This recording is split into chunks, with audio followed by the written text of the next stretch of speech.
वंदे मातरम। मैं चक्रधारी संग्राम से प्रमोद त्यागी। पाकिस्तान और देश के दुश्मनों की साजिश हुई नाकाम। जम्मू में आईईडी में आज दूसरी गिरफ्तारी।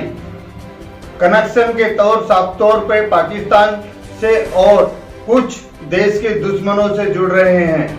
फिर से कोशिश की पुलवामा हमले की।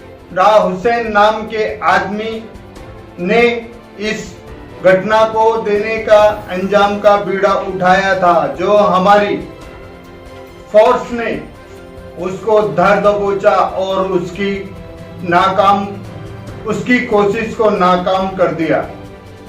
पाकिस्तान वो भूखा नंगा पाकिस्तान है जिसे एक टाइम की रोटी भी नसीब नहीं होती, पर वो अपनी हरकतों से बाज नहीं आता। हमारे ही देश के माओवादी टुकड़े टुकड़े गैंग उसका पालन पोषण करते हैं अपने देश को बर्बाद करने के लिए, और पाकिस्तान उन्हीं पैसों से भारत को बर्बाद करने की कोशिश करता रहा है। और राह हुसैन ने ली थी जिम्मेदारी फिर से पुलवामा हमला करने जैसी साजिश की, पर हमारी फोर्स ने उसको नाकाम कर दिया है। राह हुसैन के मंसूबे को नाकाम करते हुए हमारी फोर्स ने उसे धर दबोचा और उसकी ऐसी खातिरदारी की कि उसने अपने सारे राज उगल दिए।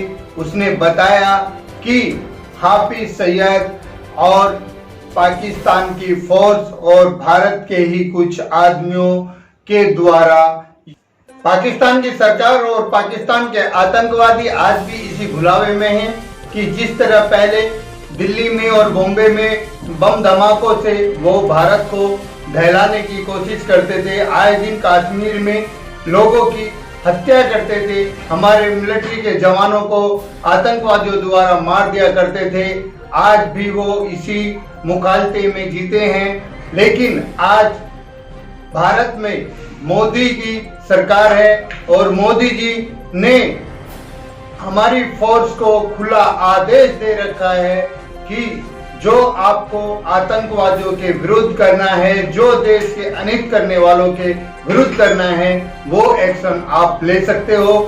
यही कारण है कि आज कितना भी बड़ा और कितने भी षड्यंत्र के साथ आतंकवादी आता है, उसको हमारी फोर्स धर दबोचती है या एनकाउंटर कर देती है।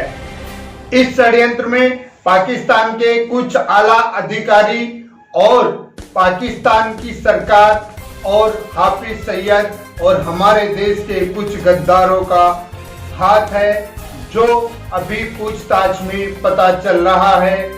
ऐसे राह हुसैन की खातिरदारी हमारी फोर्स अच्छी तरह से कर रही है और उससे सारे राज उगलवा लेगी।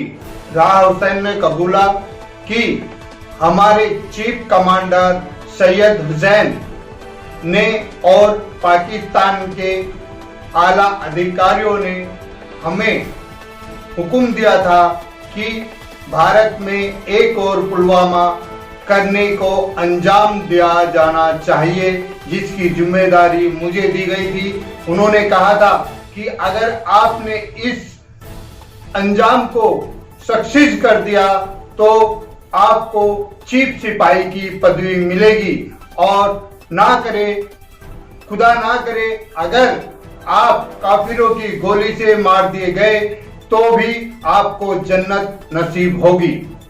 लेकिन हमारे देश के सिपाही इतने बहादुर हैं कि उसका एनकाउंटर ना करते हुए उसको जिंदा ही पकड़ा, और अब उसकी इतनी इज्जत से खातिरदारी कर रहे हैं कि ये पहले जावेद आतंकवादी की टीम में काम करता था, लेकिन कुछ ही दिनों पहले हमारी पुलिस फोर्स ने और मिलिट्री ने जावेद को एनकाउंटर किया था। उसके बाद हाफिज सईद ने इसको जावेद की जिम्मेदारी दी और पाकिस्तान ने एक नया षड्यंत्र रचने की कोशिश की, जिसका इसका गिरफ्तार होना इसलिए भी जरूरी था ताकि देश के दुश्मन और पाकिस्तान के सारे भेद खुल सकें।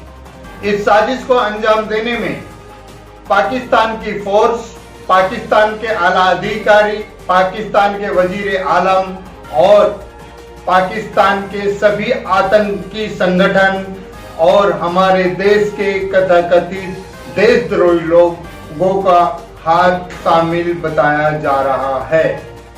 चंडीगढ़ के स्कूलों से बच्चों को गुमराह करके आतंकवादी गतिविधि में शामिल किया जाता है। यह आतंकवादी और देश के शत्रु बच्चों को गुमराह करके आतंकवादी दिशा में ले जाते हैं और देश के भविष्य को अंधकार की तरफ झोंक देते हैं।